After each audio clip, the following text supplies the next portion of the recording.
Hi,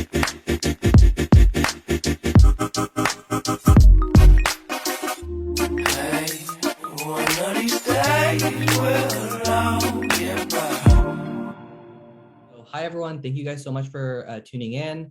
We're also going to be recording this just so you guys are all aware. Yeah, so thank you so much for coming. Just as a little bit of background on kind of who we are and who organized the event, we're the Anvil, or the Student Hub for Entrepreneurship at Purdue. We kind of do anything and everything relating to entrepreneurship. And so kind of a lot of the different things that we do in terms of our programming is all centered around helping people out to just create things, build things, and eventually hopefully make money off of it. And so we have a variety of programming from Charge, which is a series of games that you can play that are entrepreneurship themed. We have Collide, which is going to be a startup showcase. Our flagship program, the Boiler, it's our startup accelerator. A bunch of companies have gone through, raised $60 million. A couple have been acquired, a really, really coveted program. We also have the Blueprint, which is a startup incubator that we're going to be launching in the fall. And then we also have our community, which is on Discord, providing a lot of opportunities for people. And then we also have the Clubhouse, which is our co-working space that you can just come by anytime and build. And just as like a little bit of a plug, just make sure that you follow us on our social media for any updating content. I'm gonna leave it at that. So without further ado, I would love to introduce David Imel. So basically he currently works at MKBHD. If you guys don't know, is a tech YouTube channel that just talks about a lot of the things that are relevant in the tech world, whether it be the newest devices or electric vehicles, a bunch of different things. And so, yeah, without further ado, David, if you don't mind just introducing yourself, kind of a little bit of a better overview of what you do on a day-to-day, and then we can kind of get started. Sure. What's up, guys? I'm David. I'm 26, almost 27, so still pretty young, hopefully, relatively. I went to school for computer science at UC Santa Cruz in California, worked at Intel for 3 years as an engineer, decided I hated engineering and wanted to do media. So I quit and I started writing for blogs. And then I ended up running a website called Android Authority for about 5 years as like a lead reviewer slash video producer for the YouTube channel. Traveled around the world for 5 years, went to 37 different countries, didn't have an apartment, just kind of like went around covering different tech. And it wasn't just phones. It was like I was covering AR and VR and electric vehicles, like all this stuff.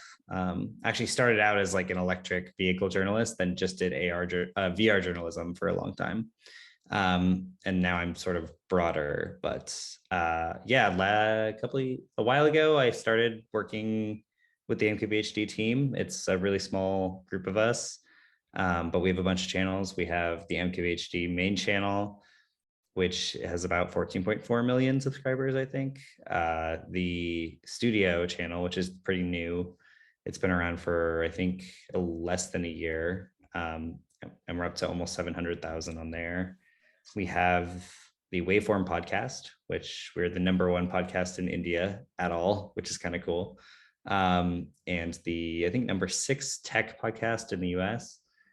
And my role there is basically I write. I'm the writer for a lot of the channels, which covers a lot of stuff. I trained myself in video production, so all of us sort of have various skills that we fill in for each other and do all of this different stuff. But mainly, I come up with conceptual ideas for videos and sort of write these narrative storytelling videos based around different technology concepts.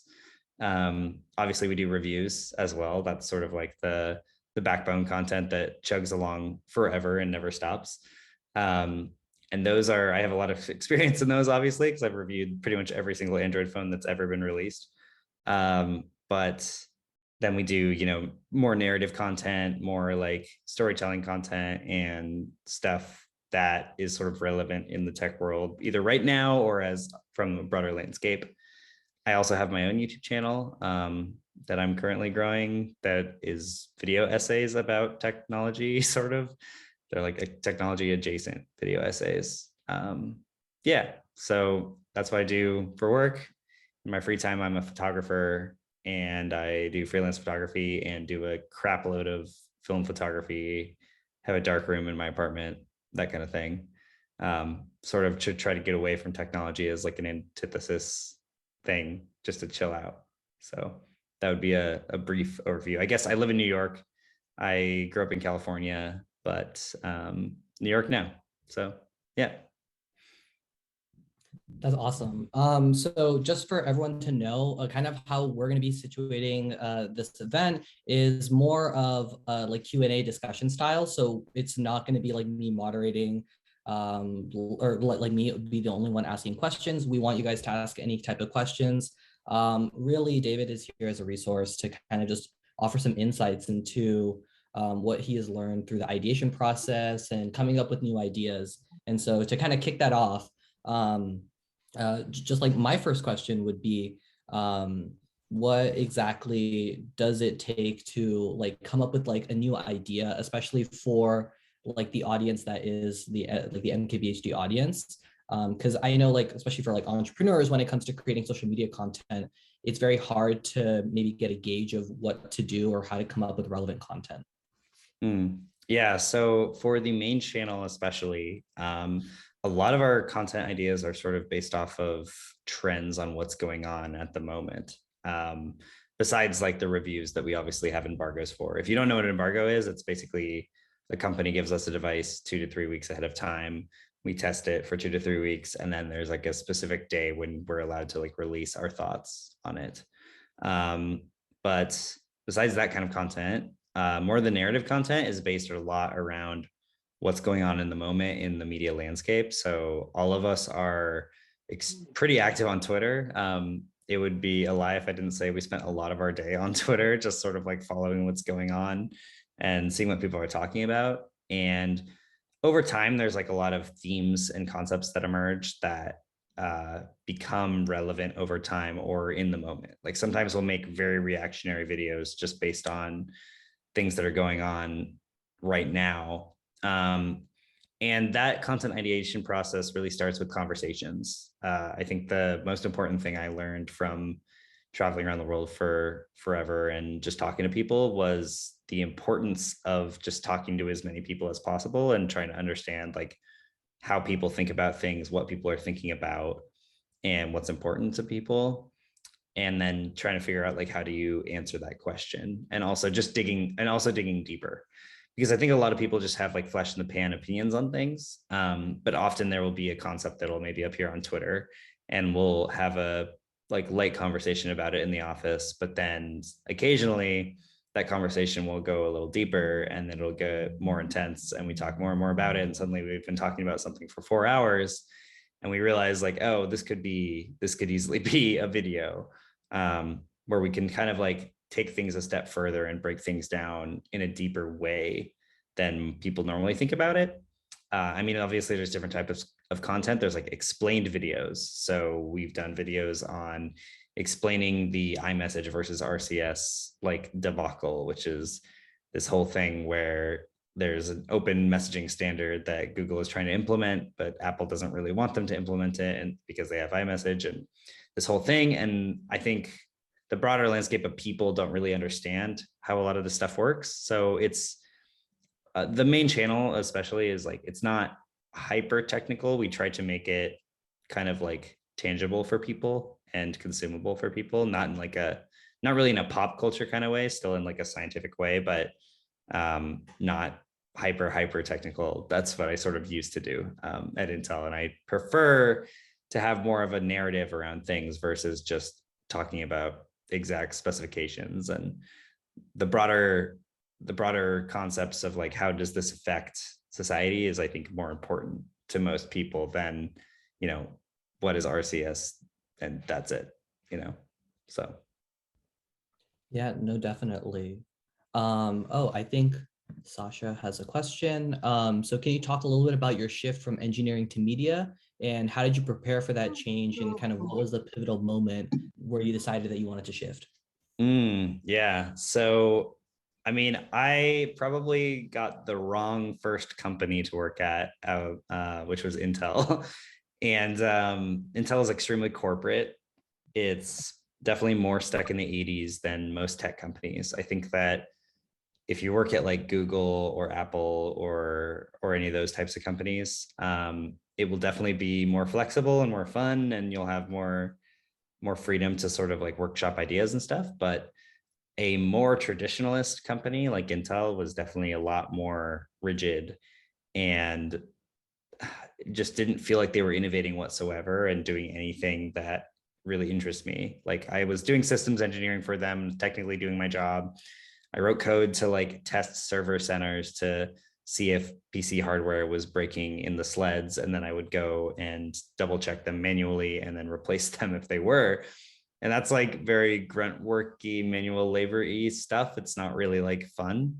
I don't think that there was probably a lot of super fun jobs going on at Intel back then, and there probably still isn't now, because you have to be like a high level chip designer if you want to do any of that stuff. But anyway, regardless, I sort of realized while I was at Intel that I was consuming tech media like literally constantly. Like from the time I was like 12, I was like reading Engadget, wishing so badly that I could go to CES, just like keeping myself updated on everything that was going on constantly.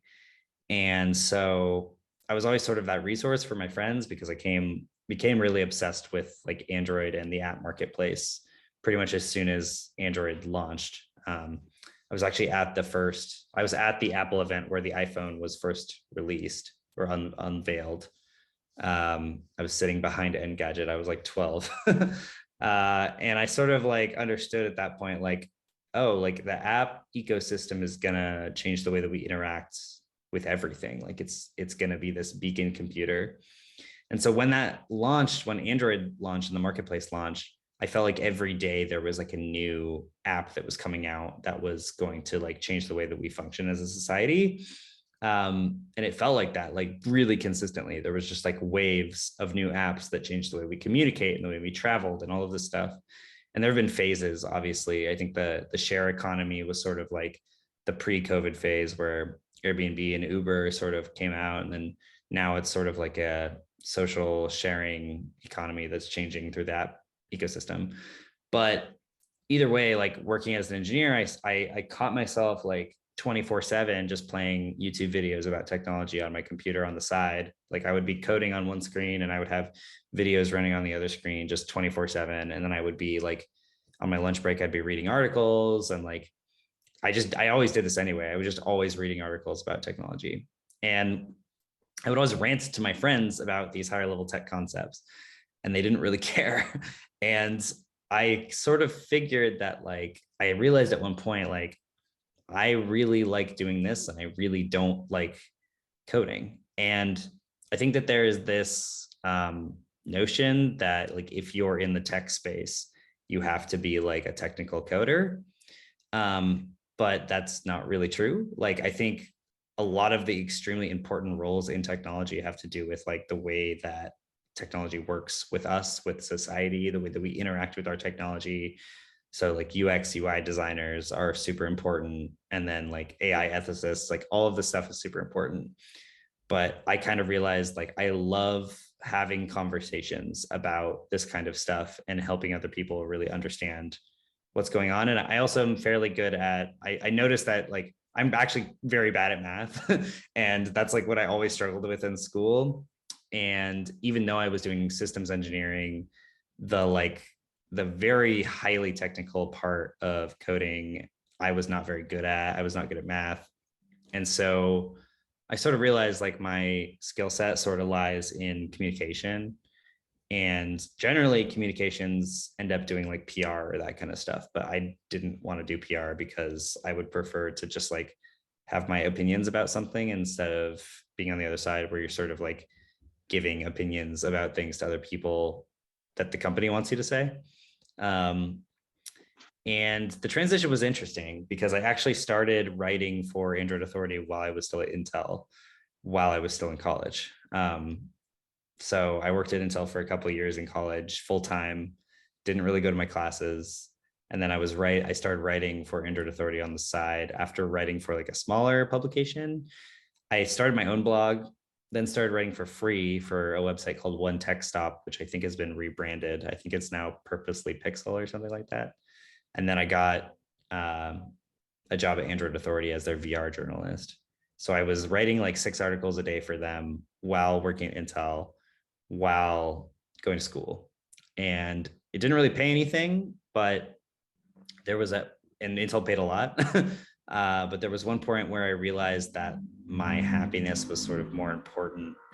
And it didn't help that Intel was like a 2.5 hour commute away. And that was like driving me insane. And then I was just at work all day waiting for the day to end and waiting for when I could write more. Like I was just really excited about writing so that I could get things published and things would get commented on and we would have discussions. And it was more like, that's what I really love to do. And that's what I'm better at. So the transition was kind of hard for sure, because I still make less money than I made as an intern at Intel. But at the end of the day, it's like, it's more important to do things that you're interested in, because you're only going to get good at the things you care about. And I think that if you're working towards something that you are not passionate about, you're not going to succeed in that field or become a standout in that field. But if you're really obsessed with something and you just can't stop thinking about it, you should really just run with it and make it your career. I know that a lot of people say like you should separate your passions and your work, and that is true to some extent.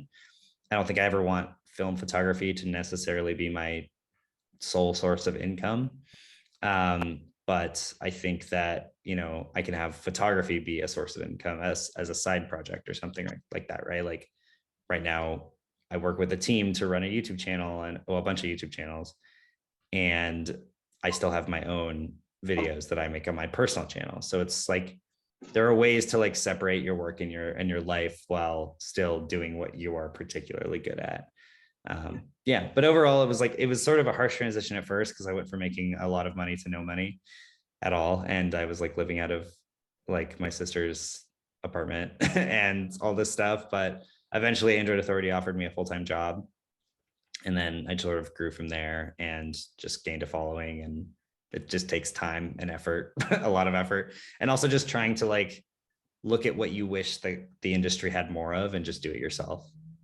Which at the time for me was more storytelling in reviews, because at the time I felt like the reviews landscape was very just extremely spec and statistics focused, which sure is important, but it also doesn't tell the reader or the viewer like anything. It's just comparative.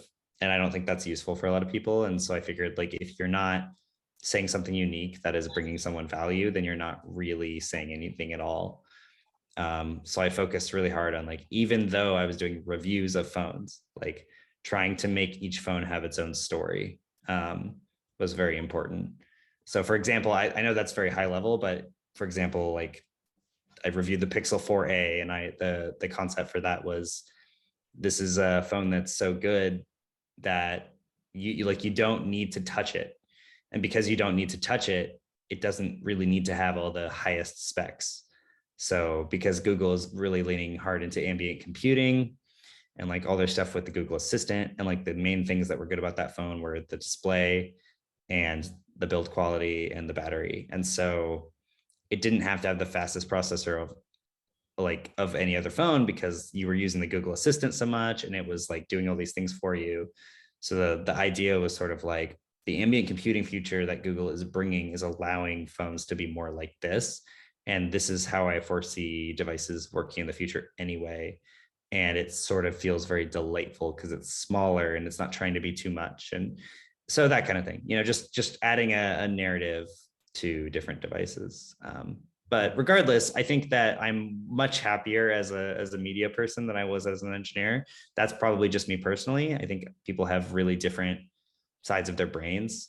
And some people are most creative in engineering and in making things and building things. And that's just not how my particular brain works. But I would say, if there's like a particular field that you would enjoy more than what you're currently pursuing, like do not feel afraid to jump headfirst into it, because I went from a major that was preparing me for working at, a top 5 tech company to completely just bailing on engineering altogether and starting doing journalism in like 2016. So it wasn't, I didn't have much experience, but eventually you'll get there. It's like the sooner you start, the sooner you'll be near the top, basically. Yeah, no, that's awesome. And I totally agree that it's all about like flexibility and being able to be on top of things. And so kind of like another question that Roberto said in the chat is that he's seen the Colin and Samir video on touring the studio. And it's quite obvious that, Marquez values a really good working environment, especially with the team. So, what kind of environment are you looking to put yourself in when creating content, and how do you identify those areas where the environment can be optimized or for you to be able to create more or like better content? I think the conversation aspect of the content creation is one of the most important aspects of it. We have a physical studio. I don't particularly want to live in New Jersey or New York for my entire life. I do eventually want to move, and I think there are ways to make that work. And I went from like a fully remote job to like a job in person.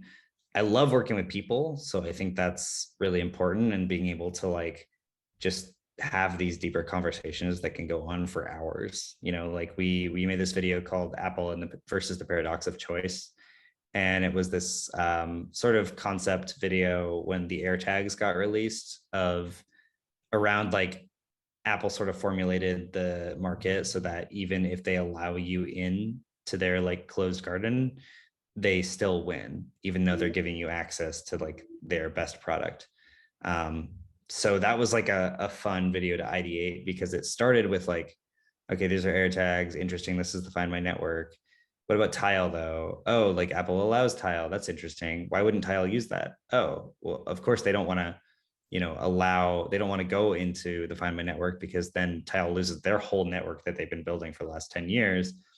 But it's like, then they get crushed, because the Find My network is literally every Apple device that exists. So it's kind of like a join us or we'll crush you, or don't join us and we'll crush you kind of situation. And so it sort of just like built out from there. A lot of ping ponging, a lot of like just conversation. I mean, and people's brains work pretty differently. I think best when I'm talking to people, because I'm sort of just like, it's like my brain doesn't turn, as my subconscious has a different mind than my main conscious mind. So yeah, I think the ideation process is pretty important. And then I also need like focus time and quiet time for sure. So I try to work remotely, like maybe once a week, and just try to like knock out a lot of writing, because I need space to sort of just like fully ingrain in something, because the office is great, but we get really distracted there a lot of times, because we're all hanging out together and we're just talking to each other constantly. And even if it's like semi-productive, in some ways, it's like sometimes you have to focus. So it depends on your like learning style and work style and that kind of thing. But the culture is great. I mean, we're all friends. We've been scaling really quickly. We just hired 2 more people, I think. They haven't started yet, but it's always like daunting and interesting to like bring on new people, but it always ends up that like by the transitive property of multiplication, if I'm friends with you and you're friends with someone else, I'm probably going to be friends with someone else. So that kind of works out. The people we hire generally tend to be really good people. So and also if you're just not a dick, then you can be friends with anyone.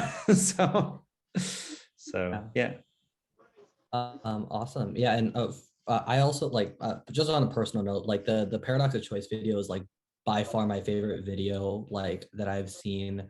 And I remember like it sparked a month-long conversation with like at least 20 of my friends of like, wow, like we really are just either just sucked into the ecosystem, or it's like if you're not in, then it's like the FOMO is real. And so it was a very interesting conversation to kind of start off. So and to piggyback off of kind of the environment thing, like it's so easy, like especially at our co-working space, it's sometimes pretty easy to get distracted, especially when you're with people that all care a lot. So I definitely agree.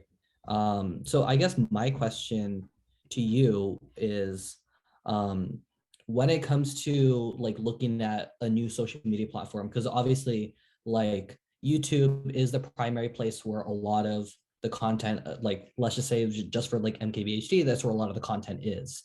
But like exploring different channels like TikTok and like YouTube Shorts or Instagram Reels, like what is the thought process there when exploring a new technology is like a bigger picture, and then just like specifically into those.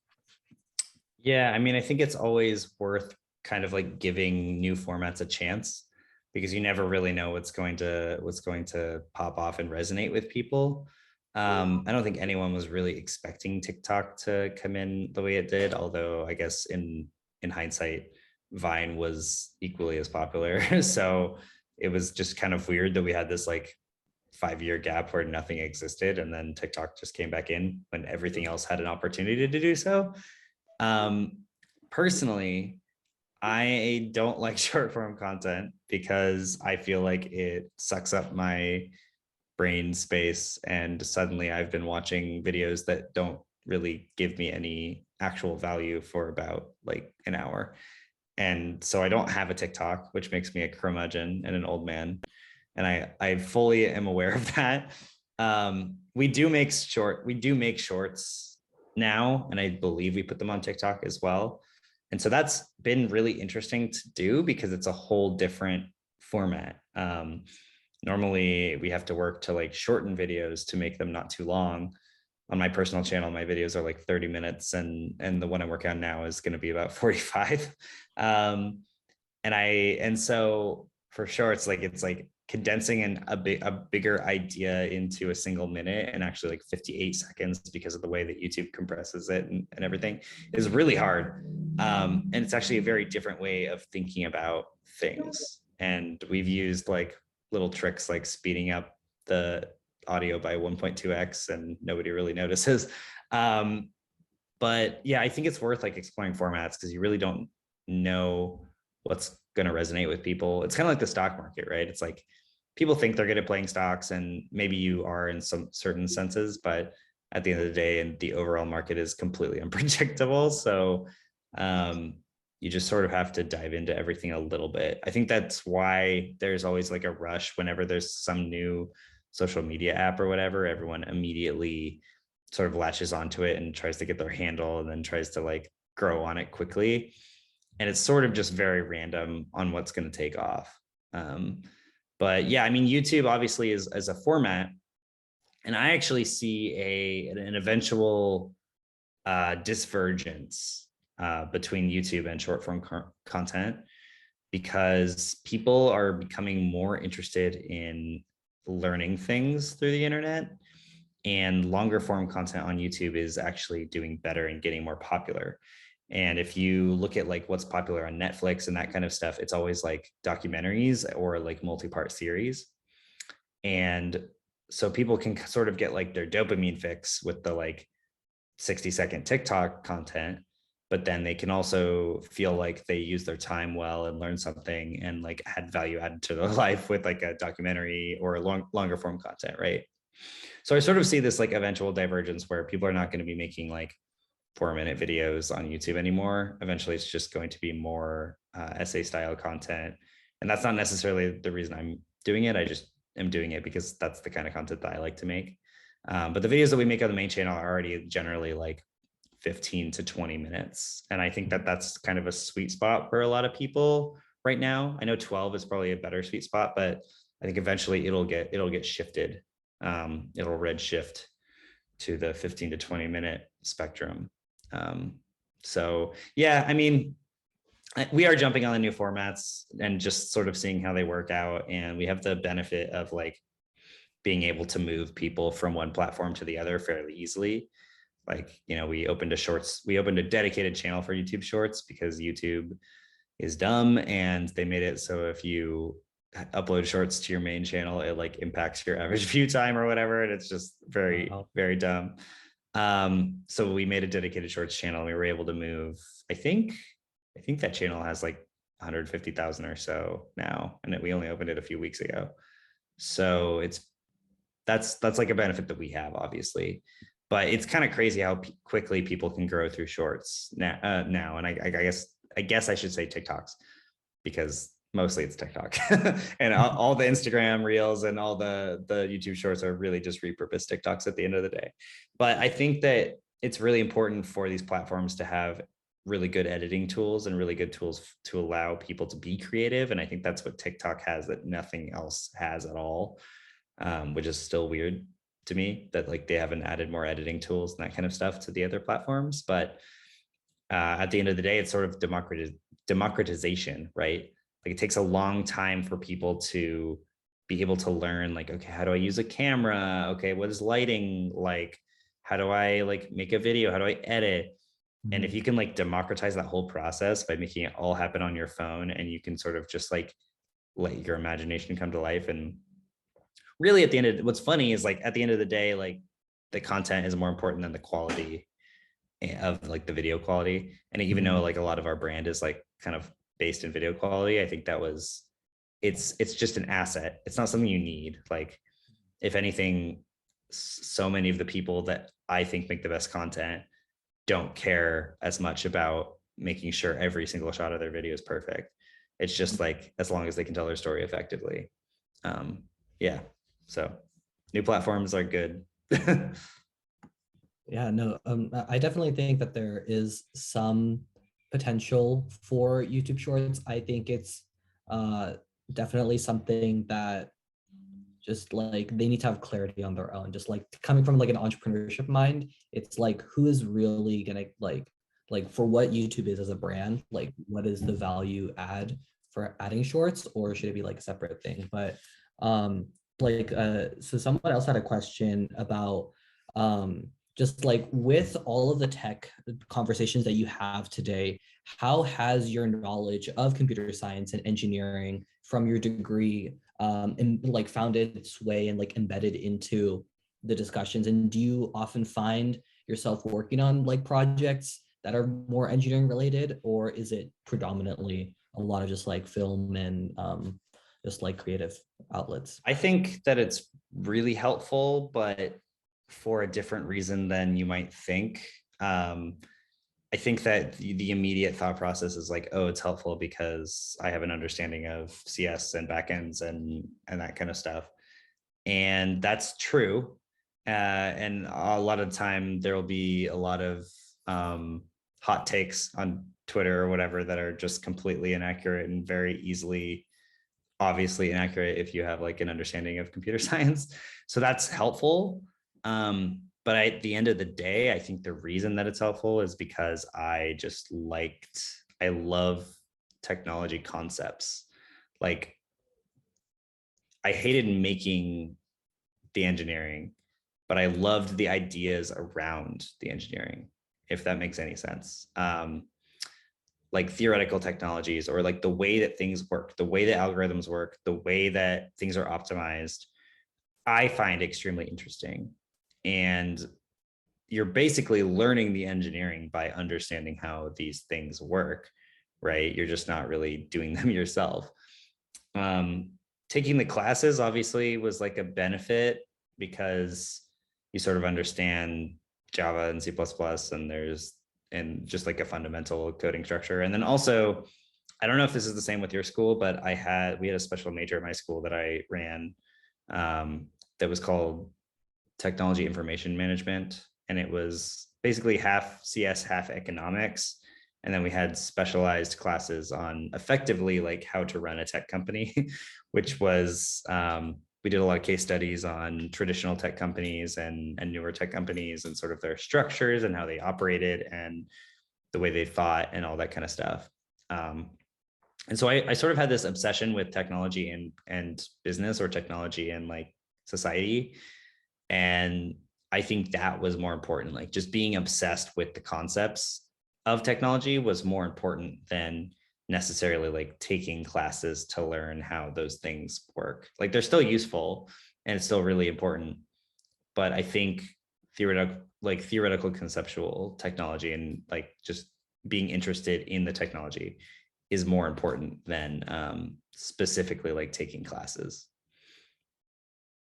No, I definitely agree. I mean, kind of like, even though like at least like for my major, it's a lot of like oriented around sales and marketing, but especially when it comes to content creation, it really helps to have the broader picture of what is the core competency that I can apply cross discipline. Yeah, no, that's definitely a really interesting point and a different take than what normal people have said about that. So Brian asked a question about like for smaller content creators, like in terms of growing a viewer base from practically no following, no, and on top of that, knowing things that are like in terms of like short form content where it's like joke videos can get a lot more views than necessarily like your passion project. And that gets kind of demoralizing, especially if you're interested in pursuing something that, as you said, like really like passionate about, you really want to talk about these things. So is there an obvious kind of answer in terms of like marketing or for growing that viewer base? Yeah, I think that there is an extremely obvious answer that everyone ignores, and that is to ignore all of it. And like literally, it's. I know it sounds potentially kind of like cliche or obvious, but like content creation is not about subject matter. It's about personality, and it's about like how you present information. And information can be absorbed by people in very different ways. And some people connect with information differently that is presented by different people. And I'll often see like on Twitter, people like sharing all these like growth hacking techniques or whatever. And in my opinion, that's a death wish for any sort of channel that you're trying to grow. Um, Going viral, I think, is the worst thing to possibly happen, because like, sure, it could benefit you in the short term. Sure, you could like get a lot of views. And I like totally understand how it can be demoralizing to put out content and have nobody see it.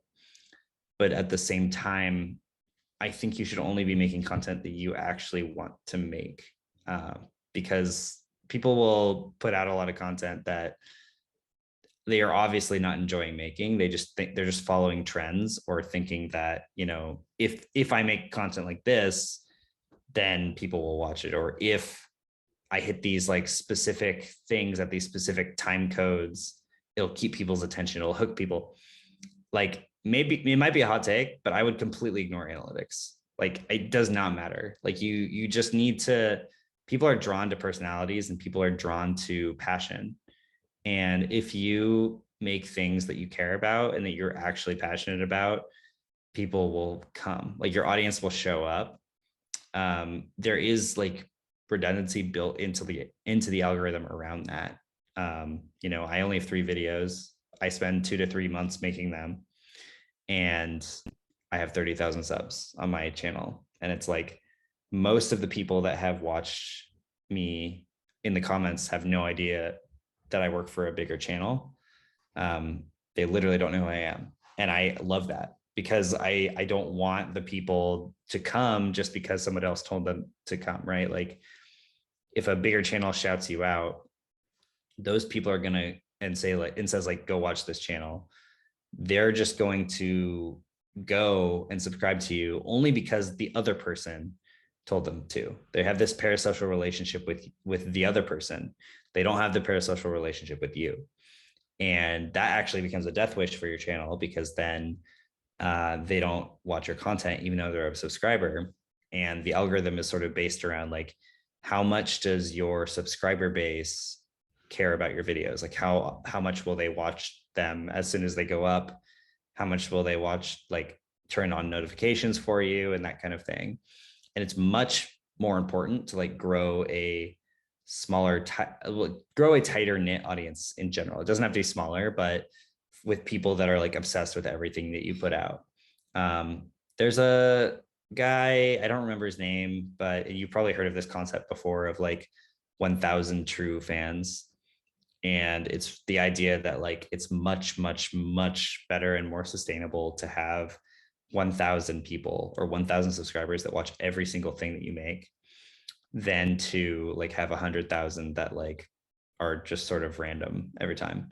Because those are the people that are going to have the parasocial relationship with you, that are going to be dedicated to like kind of having that conversation with you and like really liking the way you think and interacting with the way that you think. And later, if you need to like turn your audience into a monetizable product, say Patreon or something like that, those are the people that are going to come out and effectively buy you a coffee, buy you $5 a month.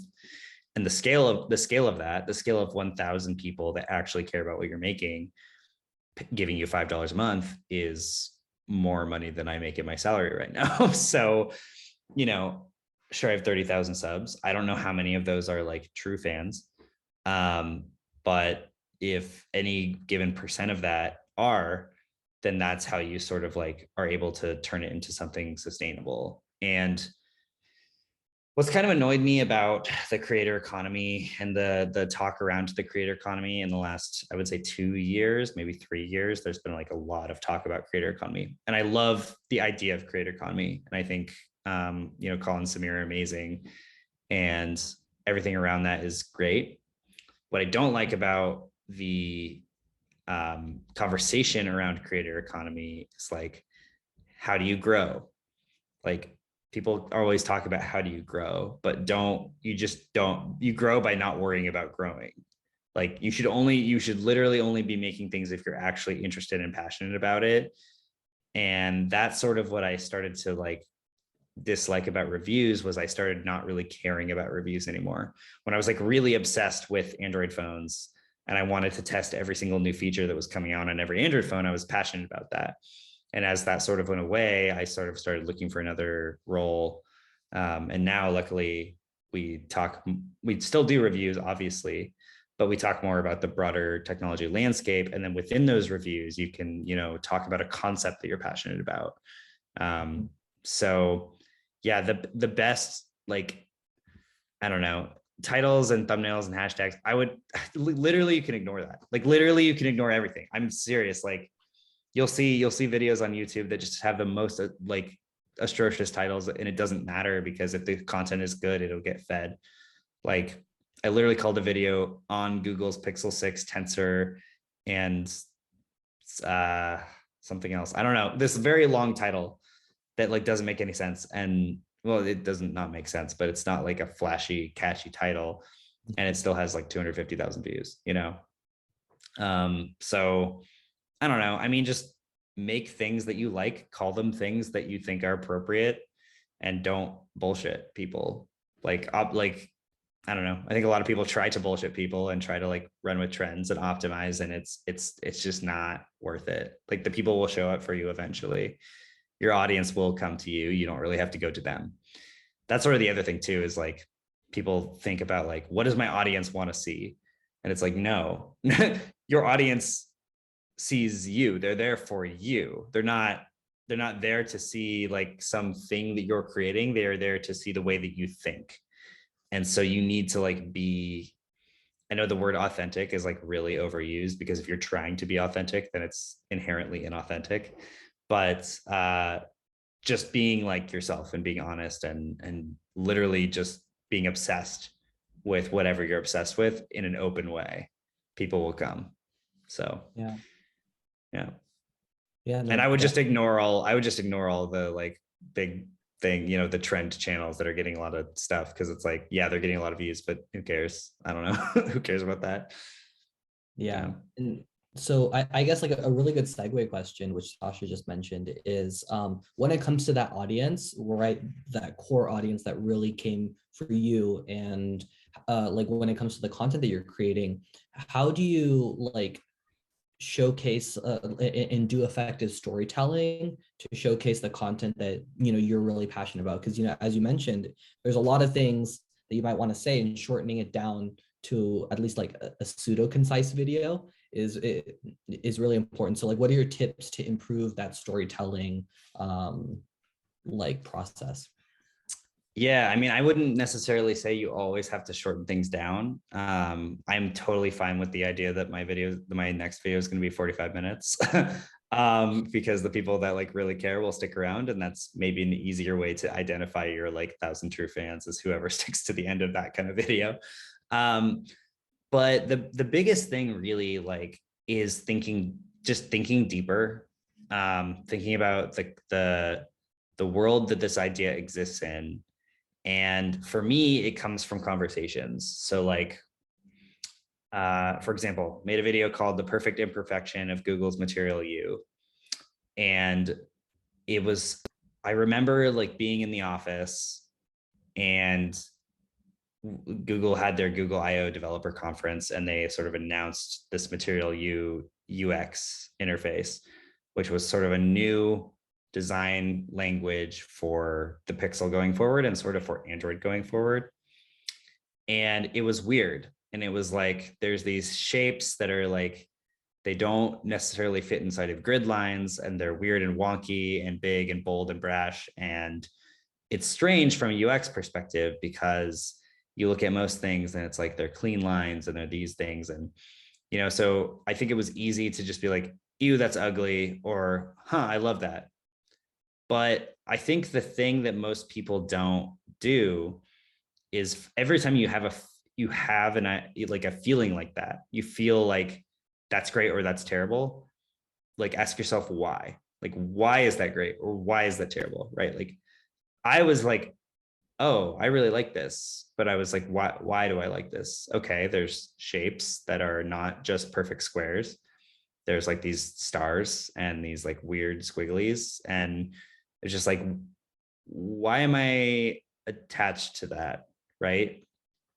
And sort of having this conversation like, well, okay, a company would not do something if it wasn't strategic, right? So what would be the strategic decision making towards making a UX that is intentionally messy? And this is actually a conversation that I've been thinking a lot about even more recently, because I installed Snapchat for the first time since high school, and it's so messy and I don't understand anything.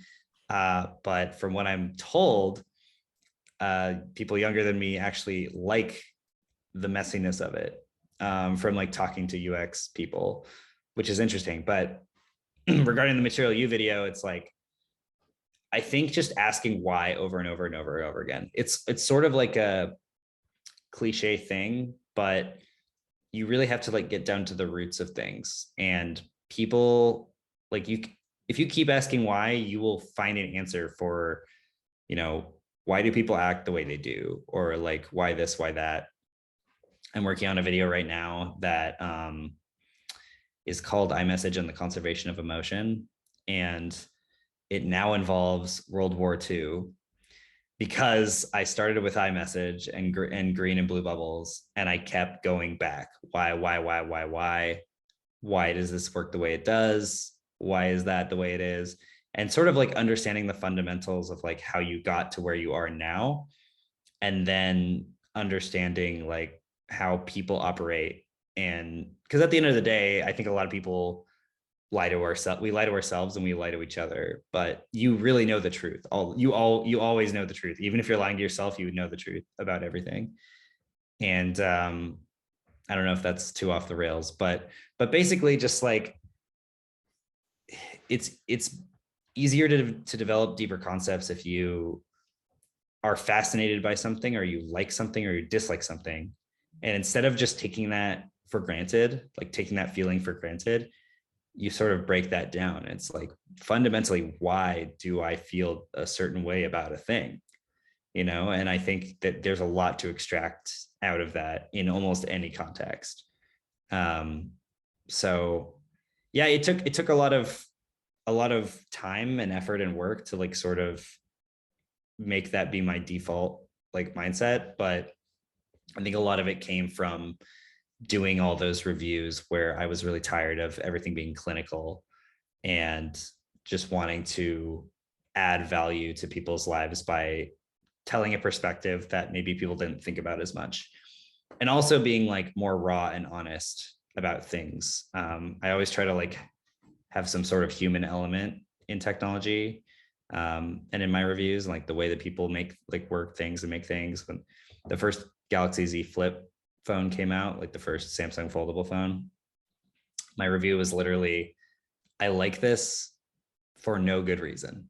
I like this because it is fun and it is different and it feels like a gadget. And I really don't care if it's technically like less practical than a square rectangle, but I like that it folds in half and I can fit it in smaller places. And I like the act of flipping it out. And like, not everything needs a practical justification. Some things just are. And I think people connect with that kind of story, like that kind of thing. And I guess you could categorize that as storytelling, but it's more just like, at the end of the day, storytelling is uncovering the human condition in a way. So if you're able to do that for things that you're really interested in and you really care about, I think people will connect with that really, really well. And then for me, having the conversations to actually get deeper and deeper and deeper into a topic and hearing other people's thoughts and perspectives on things, because there are so many like ideas that I never would have really understood or thought about if I wasn't having a conversation with someone that thinks differently from me, right? Like in this video, I mean, the research I've been doing for this video around iMessage and that kind of thing, part of the video is sort of the idea that like technology was never built, or computers were never built for humans, because computers were built as a Boolean function of like ones and zeros and trues and falses. And we're sort of existing in this world where we're trying to fit a round peg into a square hole, with, you know, with communication, with digital communication. And having those conversations with people, like there's this 18-year-old kid at my cafe who I talk to a lot, just because he's pretty together and he thinks about things a lot, but he also exists in this universe that I don't exist in, where him and his friends communicate completely differently than I communicate with a lot of my friends, you know, because it's different age groups. And you know, they'll FaceTime each other out of the blue for like 3 seconds just to say one thing. And for me, it's like, people my age, we have to schedule a call like 3 weeks in advance. And it's like annoying and dumb, but like, that's sort of how it is. And that's really fascinating to me, just like understanding how people operate both at different age groups and and regionally and that kind of thing. So yeah, talking to people is like so important. I'm like constantly bouncing ideas back and forth between like the same people, but also just like as many people as I can find. Like I was on a plane this morning. I took a red eye, and my seatmate and I started telling them about my video just because I wanted to like hear her perspective on like how she communicates and how she thinks about green bubbles and that kind of thing. And just getting as many perspectives as possible is like very important as well. Yeah, no, that's definitely like yeah, really, really important. I do have one last question for you, just to kind of like wrap everything up. If you like, you know, went back into like college and you would like be like tell your past self like one thing to do in terms of like either looking towards the future or like tech or whatever, what would that one thing be? Just as like a really, really open-ended question. I suppose it would be more open to meeting more people and like interacting with people that you normally don't think you would fit in with. Because I think even though we like tend to get along with people that are similar to us and it can be comfortable, I think people that we don't get along with and people that we don't necessarily gravitate towards have a lot of truth to offer when it comes to like the way that things actually work and the way that things actually operate. And that will help you sort of understand how to do storytelling, because you know, everyone has a different perspective, everyone has a different worldview. So yeah, I mean, I was glad that I switched, because I went from pure computer science into this technology information management major. And I think I was really, I'm glad that I did that. I actually dropped out of college at the very end because Intel was paying me too much. So I just decided to do that full time. So, I mean, that's another thing, you know, I think you can be successful at anything and it doesn't matter what papers you have or whatever. But I don't know, I would say like follow your passions more than society tells you to, which is very also extremely cliche. I understand that, but like seriously, like there's a way to like make anything into a job, and Even though, computer science seemed like the natural path for me because I wanted to like be the head of Android at Google by the time I was 30. Figuring out later that it was something different, and just being open to switching the path that you have to something totally different, even though you've invested a lot of time. Like sunk cost fallacy is very real. Just like admit time has passed, it's fine. Just because you did something in the past doesn't mean it affects the future. So No, thank you so much for coming by today. Like there's a lot of really good information that like honestly like I have a lot to think about personally about like creating content, at least like because like for at least like the Anvil and like a lot of things that I'm doing. So thank you so much. And uh, just like as a little bit of a plug on behalf of David, feel free to subscribe to his YouTube channel. I watched all of his videos and they're like super fascinating, but you don't have to if you don't want to. But yeah, I generally tell people like only subscribe if you're actually liking the stuff and want to watch them, because it will actually affect the algorithm badly if you just subscribe to make me happy and then don't watch the videos. So yeah. don't subscribe unless you really want to. Yeah. Okay. Then we'll leave it on that. Thank you all so Yeah. much for coming. Again, if you guys are interested in just like getting any feedback on your content, feel free to reach out to me or the Anvil. More than happy to kind of facilitate anything. And yeah, let's keep building. Thank you so much. Thanks, guys.